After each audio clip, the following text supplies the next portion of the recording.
KR5 వార్తలకి స్వాగతం. శరన్నవరాత్రుల్లో భాగంగా పల్లకి సేవ నిర్వహించిన 30 కోట్ దేవి మండప నిర్వాహకులు. ఆశ్వీజ మాసం దేవి శరన్నవరాత్రుల్లో భాగంగా రెండవ రోజైన శుక్రవారం నిజామాబాద్ జిల్లా బోధన్ పట్టణంలోని 30 కోట్ దేవి మండపం వద్ద అమ్మవారి చిత్రపటానికి హనుమాన్ మందిరం వరకు పల్లకిలో ఊరేగింపు సన్నాయి మేళతాళాలతో మంగళహారలతో ఘనంగా నిర్వహించడం జరిగింది.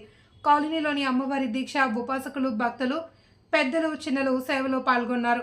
ఈ సందర్భంగా మండప ప్రధాన అర్చకులు ఉదయ్ కిరణ్ శర్మ నా శరన్నవరాత్రుల గురించి వివరించారు. ఇటు కార్యక్రమంలో మండప నిర్వాహకులు 30 మంది దీక్షాపరులు భక్తులు మహిళల్లో చిన్న పెద్దలు తదితరులు అమ్మవారి భక్తులు అధిక సంఖ్యలో పాల్గొన్నారు.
जय भवानी जय अम्बे,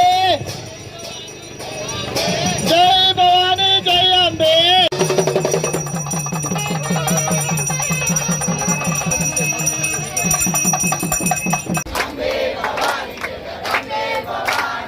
अम्बे भवानी जगदम्बे भवानी,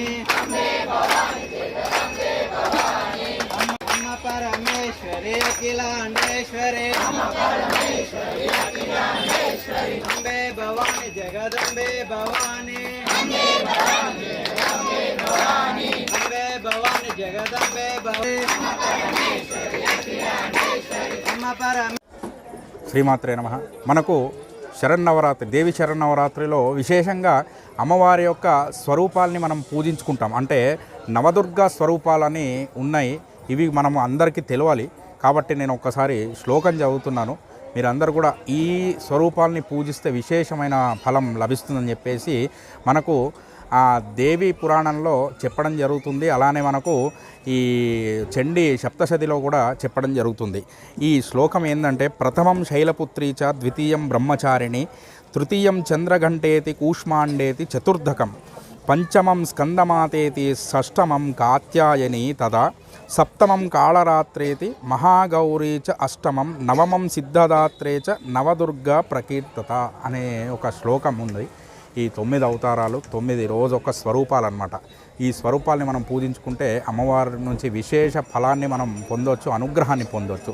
శ్రీమాత్రే నమః. అలానే ఇక్కడ మనకు బతుకమ్మ పండగ కూడా చల్లగా బతుకమ్మ అని చెప్పేసి మనకు బతుకమ్మ పండగ కూడా ఇక్కడ 30 కోట్లో ఈ మండపం వద్ద విశేషంగా నిర్వహించడం జరుగుతుంది. భక్తులందరూ కూడా ఈ బతుకమ్మలో పాల్గొని అమ్మవారి యొక్క కృపకు పాత్రులు అవుతారు. అందరూ కూడా బాగుండాలి, ఆరోగ్యంగా ఉండాలి. ఇది ఒక్క ఉద్దేశంతోనే నవరాత్రి ఉత్సవాలు ఘనంగా సనాతన ధర్మంలో జరుపుకోవడం జరుగుతుంది. శ్రీమాత్రే నమః.